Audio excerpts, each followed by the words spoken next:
ओम नमः सिद्धेभ्य। नमो नमः सत्हितंकराय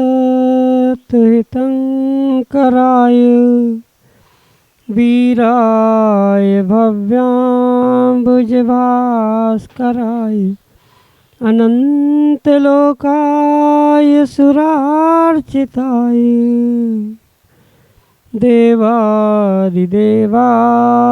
नमो जिनाय देवादिदेवाय नमो जिनाय।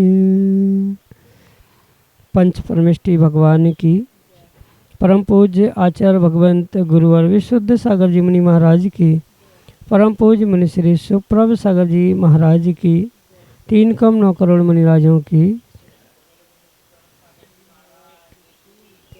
समीचीन विकल्पों का सम्यक समाधान। सम्यक ज्ञान की वह अनूठी विधा जो आपको अनूठे सुख शांति की अनुभूति कराने वाली है, क्योंकि जहाँ विकल्प है वहाँ दुख है, और उस अनंत दुख से बचने का निर्ग्रंथों ने हमें वह उपाय प्रदान किया है, जिसके माध्यम से हम अपने मन के उठते विकल्पों को समीचीनता के साथ गुरु के सम्मुख प्रस्तुत करने का पुरुषार्थ करते हैं, और गुरु भगवंत हमारे लिए उन विकल्पों से मुक्ति का सम्यक रूप से समाधान प्रदान करते हैं। आप सोच रहे होंगे कि महाराज से प्रतिदिन यही बोलते हैं कि आप जुड़ें और आप अपना समीचीन विकल्प भेजने का प्रयास करें।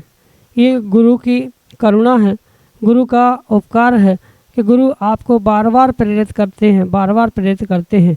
जैसे कि आपको कोई वस्तु खरीदनी होती है तो उसका ऐड आप बार बार देखते हैं, उसी तरह से गुरु आपको बार बार कह रहे हैं कि भाई विकल्प तो संसारी जीवों के मन में होना स्वाभाविक है, लेकिन उन विकल्पों से मुक्ति कैसे प्राप्त हो ये बहुत कठिन है। और उस मुक्ति का उपाय परम पूज्य आचार्य भगवंत गुरुवर विशुद्ध सागर जी महाराज के मंगल सुभाषित से, उन्हीं के सहयोग से परम पूज्य मुनि श्री सुप्रभ सागर जी महाराज ने आपको आपकी सरलतम भाषा में सहज रूप से प्रदान किया है सम्यक समाधान के रूप में। तो सम्यक समाधान एक ऐसा कार्यकारी उपाय है जिसके माध्यम से आप उन विकल्पों से मुक्त होकर के और अपने अंतरंग में एक अनूठी सुख शांति की अनुभूति कर सकते हैं। आवश्यकता थोड़ा सा पुरुषार्थ करने की है कि आप अपने मन के उठते विकल्प को समीचीनता के साथ गुरु तक प्रस्तुत करने का पुरुषार्थ करें, और गुरु आपको अपने अनमोल समय से समय निकाल करके निश्चित ही ऐसा सम्यक समाधान प्रदान करेंगे जो आपके कल्याण का दिग्दर्शन करने वाला होगा। ऐसे आत्मकल्याण की अनूठी विधा प्रारंभ करते हैं, और आज के पहले विकल्प के लिए आष्टा मध्य प्रदेश से वैभव जैन महाराज श्री के श्री चरणों में बारंबार नमस्तु करते हुए अपना समीचीन प्रश्न रख रहे हैं कि महाराज जी संधि काल क्या है, एवं क्या संधि काल में तथा रात्रि में द्रव्य संग्रह का पाठ कर सकते हैं। हमारे समीचीन विकल्प का सम्यक समाधान करने की अनुकंपा करें। नमोस्तु महाराज जी, नमोस्तु। ओम नमः सिद्धम। परम पूज्य आचार्य भगवान गुरुवर विशुद्ध सागर जी महाराज की संधि काल वो काल कहलाता है जो सूर्योदय या सूर्यास्त के समय पे हुआ करता है, क्योंकि संधि का अर्थ होता है जहाँ दो का मिलन होता है या दो से अधिक का मिलन जहाँ होता है वहाँ संधि कही जाती है। और ऐसे समय को संधि काल कहा जाता है जहाँ न पूर्ण रूप से दिन है न पूर्ण रूप से रात है, अपितु दिन की समाप्ति और रात का प्रारंभ जो ऐसा समय है, जैसे जैसे शाम कहा जाता है प्रातः काल कहा जाता है, ये दोनों समय जिसे सामान्य भाषा में सूर्योदय या सूर्यास्त का समय कहा जाता है, ऐसे सूर्योदय सूर्यास्त के समय को ही आगम के परिप्रेक्ष्य में संधि काल कहा जाता है। क्योंकि संधि का अर्थ होता है जुड़ना, जहाँ दिन और रात जुड़ती है, चाहे सुबह का समय हो शाम का समय हो, ये संधि काल कहलाते हैं। इसके अलावा भी जो मध्य रात्रि और मध्याह्न मतलब दोपहर का समय है, उसे भी संधि काल कहा जा सकता है, क्योंकि वहाँ भी एक प्रकार की संधि है। इसलिए ये सभी संधि काल स्वीकार किए जाते हैं और इस संधि काल में स्वाध्याय करने का निषेध है। जैसे सूर्योदय, सूर्यास्त, मध्याह्न और मध्य रात्रि, ये 4 समय ऐसे होते हैं जो प्रदोष समय या दोषपूर्ण समय कहे जाते हैं। भावों की विशुद्धि का अभाव होने के कारण या काल की शुद्धि का भी अभाव उस समय पे होने के कारण से ये काल स्वाध्याय के लिए उचित स्वीकार नहीं किए जाते। और लगभग आपने अगर देखा होगा तो जो सामायिक का भी काल कहा जाता है, वह लगभग इन्हीं समय में कहा जाता है। मुनिराज भी सामायिक आदि करते हैं, व्रती भी सामायिक करते हैं। तो सूर्योदय, सूर्यास्त, मध्याह्न, ये 3 समय तो आपने देखा ही है। इन 3 समयों में जाप करना आदि आदि कार्य करने में किसी प्रकार से कोई दोष नहीं है, पर स्वाध्याय करने का इस समय में दोष है। क्योंकि जो भी स्वाध्याय का कार्य होता है, द्रव्य, क्षेत्र, काल और भाव की शुद्धि के साथ करने के लिए कहा है। द्रव्य यानी जिन द्रव्यों का प्रयोग कर रहे हैं, ये जीव द्रव्य भी है, इसकी भी शुद्धि आवश्यक है। क्षेत्र की जिन जहाँ पर स्वाध्याय किया जा रहा है उसकी, और मुख्यतः से जो काल शुद्धि पर हमें समझना है संधि काल के परिप्रेक्ष्य में, तो जो प्रदोष काल कहा जाता है, संधि काल कहा जाता है, बहुत गर्मी या बहुत वर्षा, उल्कापात आदि आदि का जो समय कहा जाता है, ये भी पूर्ण रूप से प्रदोष काल स्वाध्याय के लिए स्वीकार किया जाता है। और ऐसे समय में स्वाध्याय करना पुण्यदायक नहीं अपितु पापदायक ही हुआ करता है, कष्टदायक ही हुआ करता है। इसलिए संधि काल आदि प्रदोष कालों में स्वाध्याय करने का निषेध है। भले ही द्रव्य संग्रह ग्रंथ कोई सैद्धांतिक ग्रंथ नहीं है, सैद्धांतिक ग्रंथ रूप स्वीकार नहीं किया जाता, सूत्र ग्रंथ के रूप में भी स्वीकार नहीं किया जाता, पर फिर भी संधि काल में कोई भी स्वाध्याय नहीं होता। इसलिए द्रव्य संग्रह जैसे ग्रंथों का भी स्वाध्याय करना, पढ़ना, उनका उच्चारण करना ये उचित नहीं हो सकता। हाँ, अगर रात्रि का समय है, मतलब संधि काल का जो समय सूर्योदय से सूर्यास्त का जो काल कहा जाता है, मतलब सूर्योदय से 48 मिनट पहले, सूर्योदय के 48 मिनट बाद, सूर्यास्त के 48 मिनट पहले, सूर्यास्त के 48 मिनट बाद, मध्याह्न और मध्य रात्रि के 48 मिनट आगे पीछे, ये जो चारों समय सदोष समय या प्रदोष समय कहे जाते हैं, इन समयों को छोड़कर अगर आप पाठ कर रहे हैं, स्वाध्याय कर रहे हैं, जैसे रात्रि में 8 बजे, 9 बजे, 10 बजे, 11 बजे तक, तो किसी प्रकार से इसमें कोई भी दोष नहीं है, कोई पाप नहीं है। पर संधि काल का यहाँ निषेध पूर्ण रूप से है। संधि काल में किसी भी ग्रंथ का स्वाध्याय नहीं किया जाता। रात्रि में द्रव्य संग्रह आदि ग्रंथों का स्वाध्याय करना, उसका पठन पाठन करना, उसको याद करना, उसका उच्चारण करते हुए उसे याद करना, इसमें किसी प्रकार से कोई दोष नहीं है। पर संधि काल में कोई स्वाध्याय ना करे, यही आपके लिए सम्यक समाधान। संजय जैन, इंदौर, मध्य प्रदेश से महाराज श्री के चरणों में बारंबार नमोस्तु निवेदित करते हुए अपना समीचीन प्रश्न करें कि महाराज जी, यदि कोई श्रावक साधुओं की बुराई करता है और उसके मित्र साथी उसमें उसका साथ देते हैं, तो क्या उसका पाप उसके गुरुओं को, मित्रों को एवं परिजनों को लगेगा? हमारे समीचीन विकल्प का सम्यक समाधान करने की अनुकंपा करें। नमोस्तु महाराज जी, नमोस्तु। कोई एक व्यक्ति पाप करे, उसका फल अनेकों भोगते हैं। अनेक व्यक्ति पाप करे, उसका फल कोई एक ही व्यक्ति भोगता है। इस प्रकार से आचार्य भगवंत अमृतचंद स्वामी अपने पुरुषार्थ सिद्धि उपाय ग्रंथ में कहते हैं कि भले ही एक व्यक्ति हिंसा करते हुए, पाप करते हुए, गलत कार्य करते हुए दिखता है, पर उसका फल कहीं ना कहीं अनेकों लोग भोगते हैं। और उसका साक्षात प्रमाण पत्र है कि जो रास्तों में, रोड पर बरसात का समय शुरू होते ही वह सैकड़ों गिजाइयाँ चलती है और एक साथ किसी गाड़ी के टायर के नीचे मरती है। ये कहीं ना कहीं सामूहिक रूप से किया गया जो पाप है उसका ही फल सामूहिक रूप से जीवों को प्राप्त हो रहा है। और इस पाप की ही श्रेणी में आचार्य भगवंतों ने साधुओं की निंदा, श्रावकों की निंदा, धर्मात्मा की निंदा कही। मात्र साधुओं की ही नहीं, अगर कोई श्रावक, कोई व्यक्ति किसी मनुष्य की, किसी इंसान की, किसी धर्मात्मा की, किसी श्रावक की भी बुराई करता है, निंदा करता है, तो नियम से उसके लिए नीच गोत्र का आश्रय होता है। और नीच गोत्र का आश्रय जब फलीभूत हो, पर उसके साथ साथ अन्य भी बहुत सारे पाप प्रकृतियों को वह जीव अवश्य ही प्राप्त करता है। और जो सामूहिक पाप की बात मैं कह रहा था, तो ऐसा कार्य मतलब गुरुओं की, साधुओं की निंदा करने का कार्य अगर कोई व्यक्ति कर रहा है और उसका कोई साथ दे रहा है, क्योंकि वह कृतकारित अनुमोदना से पाप का उतना ही भागीदार ही कहलाता है।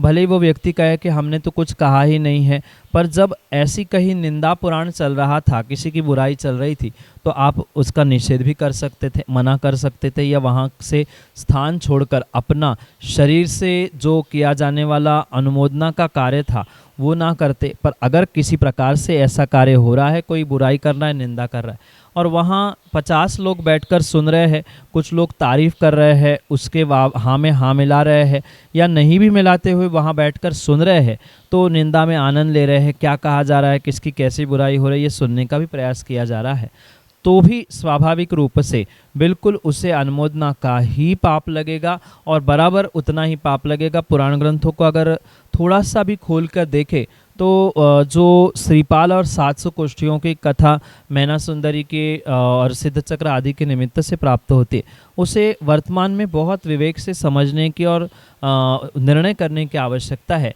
कि एक पाप करता है पर उसके लिए 700 ने अनुमोदित किया था तो 701 कुष्ठी हुए थे। और मात्र एक नहीं, ऐसे अनेकानेक दृष्टांत आगम ग्रंथों में प्राप्त होते हैं जहाँ किसी व्यक्ति ने किसी श्रावक ने साधु की निंदा की और अंतर मुहूर्त में ही वह निंदा का फल प्राप्त हुआ। जैसे लक्ष्मीमती जो रुक्मिणी की पूर्व पर्याय में थी, उस लक्ष्मीमती की पर्याय में दर्पण में श्रृंगार करते हुए कुछ क्षण साधु की प्रतिमूर्ति प्रतिबिंब दर्पण में दिखते ही जो साधु के प्रति रोष और द्वेष आने से साधु की निंदा की, उसका फल तत्क्षण 48 मिनट में उसके पूरे शरीर में गलित कुष्ठ के रूप में फलीभूत हुआ। इतना ही क्या, अनेकानेक ऐसे दृष्टांत है। इसलिए पाप का फल कृत कारित अनुमोदना, कृत यानी स्वयं करना, कारित यानी दूसरे से करवाना। बहुत सारे लोग ऐसे होते कि उसके कान भरते हैं, कानाफूसी करते हुए किसी से कहते हैं कि तुम इनसे कह देना, उनसे कह देना। स्वयं तो बुराई नहीं कर रहे पर दूसरे से बुराई कर रहे हैं, दूसरों से करवा रहे हैं, करने वालों की अनुमोदना कर रहे हैं, तो नियम से उनको भी बिल्कुल उतना ही फल मिलेगा जितना साक्षात कोई किसी साधु की, गुरु की बुराई निंदा करते हुए मिलता है। और आचार्यों ने ये भी कहा है, जो जिसमें दोष नहीं है, गलती नहीं है, गलती है तो भी नहीं करो, और है तो भी उसको उपगोहन, स्थितिकरण, वात्सल्य अंगों से छुपा के रखने के लिए कहा है। अगर कोई नहीं होने पर भी प्रदर्शित कर रहा है तो उसके लिए दर्शन मोहने यानी सम्यक दर्शन से दूर रहने का ऐसा बहुत बड़ा कर्म का आश्रय होता है। ये विवेकपूर्वक जीवों को समझना होगा और प्रत्यक्ष रूप से अनुमोदना करे, परोक्ष रूप से अनुमोदना करे, फल अवश्य मिलेगा।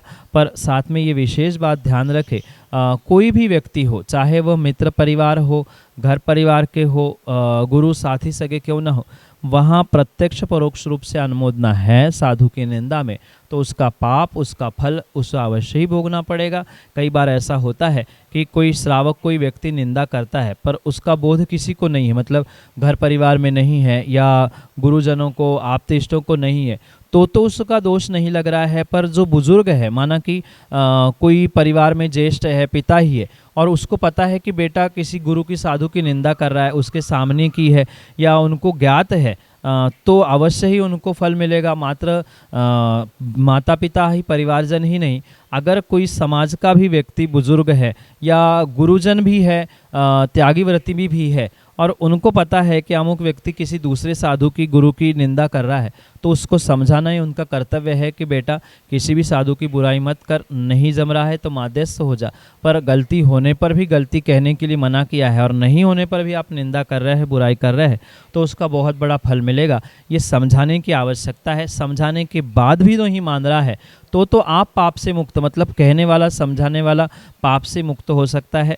पर प्रत्यक्ष और परोक्ष रूप से कोई ज्येष्ठ श्रेष्ठ बुजुर्ग गुरुजन या त्यागी व्रति भी उसके लिए आनंद ले रहे हैं, उसमें इच्छा दर्ज कर रहे हैं, प्रत्यक्ष परोक्ष से अनुमोदना कर रहे हैं, तो नियम से उनको भी उसका पाप लगेगा। पर अगर नहीं कर रहे हैं, वह माध्यस्थ है, तटस्थ है, ऐसे कार्यों से उसे निवृत्त करने का उपदेश दे रहे हैं, तो वह पाप से बच सकते हैं, अन्यथा वो भी बराबर पाप के भागी हो सकते हैं।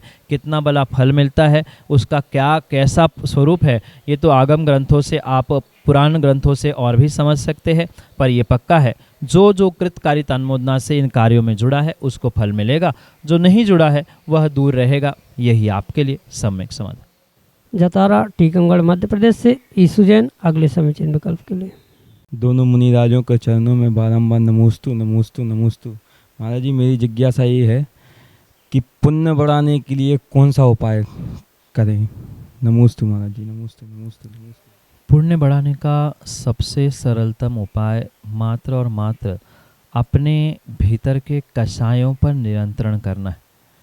क्योंकि ये तो बहुत सारे जीव जानते हैं कि माला फेरने से, पूजा पाठ करने से, स्तोत्र पढ़ने से, इन धार्मिक क्रियाओं से पुण्य में बढ़ोतरी होती है, पुण्य बढ़ता है। इसमें किसी प्रकार से कोई शक नहीं है, कोई विकल्प नहीं है। पर ये सब कुछ करने के बाद भी, मतलब ऐसे बहुत सारे जीव हैं जो प्रतिदिन पूजा करते हैं, प्रतिदिन दान करते हैं, प्रतिदिन स्वाध्याय करते हैं, श्रावकों के पूर्ण रूप से आवश्यकों का परिपालन करते, पर ऐसा करने के बावजूद भी उनका पुण्य बढ़ते हुए नहीं दिख रहा है।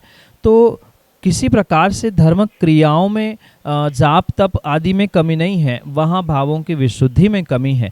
और मैं तो कहता हूँ, जो आचार्यों ने कहा है कि सबसे अधिक अगर जीव अपने पुण्य की क्षति, पाप का आश्रय अपने भीतर के संक्लेश भावों से करता है, क्या करूं क्या ना करूं, ऐसा करो कि ऐसा करो, ये क्या कहेगा, वो क्या सोचेगा आदि सोचकर जो भी संकल्प विकल्प रूप संक्लेश परिणाम जीव के भीतर हो रहे हैं, करना चाहिए कि नहीं करना चाहिए, मंदिर जाऊं कि नहीं जाऊं, सोच कर जो जीव परेशान है, वो ही सबसे अधिक पाप का आश्रय करते हैं और पुण्य में घटौती यानी पुण्य को कम करने का प्रयास करते हैं। इसलिए सबसे सरलतम उपाय अपने पुण्य में बढ़ोतरी करने के लिए इन धार्मिक क्रियाओं के साथ साथ, मतलब पूजन पाठ भी करना पड़ेगा, जाप तप आदि भी करना पड़ेगा, दान स्वाध्यायों को भी समय देना पड़ेगा। पर इन क्रियाओं के साथ साथ अगर किसी प्रकार से आप अपने भावों की विशुद्धि को प्राप्त करने का प्रयास करते हैं, ये निर्णय करेंगे कि जो होगा अच्छा होगा, जो हो रहा है अच्छे के लिए हो रहा है, ऐसा सोचते हुए अपने बुद्धि में जो संकल्प विकल्प है, जो उथल पुथल चल रही है, होगा कि नहीं, क्या होगा आदि आदि रूप, उन सबसे अगर आप विराम लोगे तो नियम से पुण्य बढ़ सकता है। इसलिए सरलतम उपाय पुण्य बढ़ाने का संक्लेश भावों से, कषाय भावों से अपने आप को दूर रखना। जितने संक्लेश और कषाय भावों से आप स्वयं की रक्षा करेंगे, उतना ही धर्म क्रिया के साथ साथ आपको पुण्य के वर्धन के लिए निमित्त प्राप्त हो सकते हैं।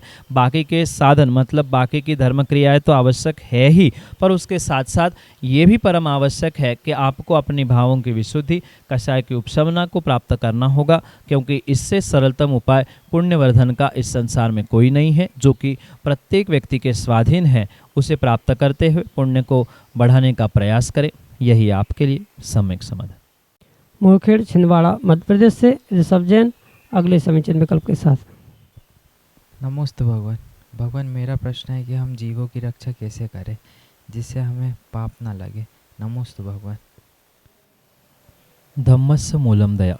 आचार्य भगवान कहते हैं कि धर्म का अगर कोई मूल है तो उसका नाम जीव दया ही है।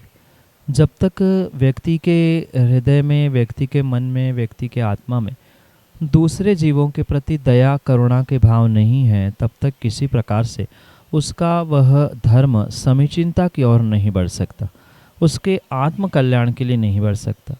क्योंकि ये तो पूरे जगत में प्रसिद्ध है कि जो जस कर ही तो तस फल चाका, जो जैसा करेगा उसको वैसा फल प्राप्त होगा।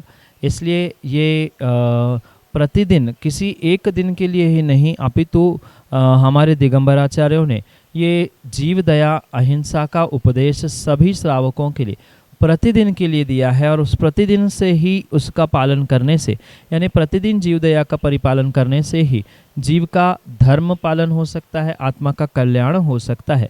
इसलिए जितना बन सके उतना धर्म का पालन करते हुए जीव दया का पालन करें। और माना कि कहीं किसी स्थान पर हमें किन्हीं कारणों से हिंसा होते हुए दिख जाए तो वहाँ भी किसी प्रकार से जीवों की रक्षा करने के लिए युद्ध करना ये किसी प्रकार से उचित नहीं है। वहाँ ये बुद्धिपूर्वक ध्यान रखें कि हमारा पहला कर्तव्य है कि अपने स्वयं की और स्वयं के धर्म की रक्षा करें।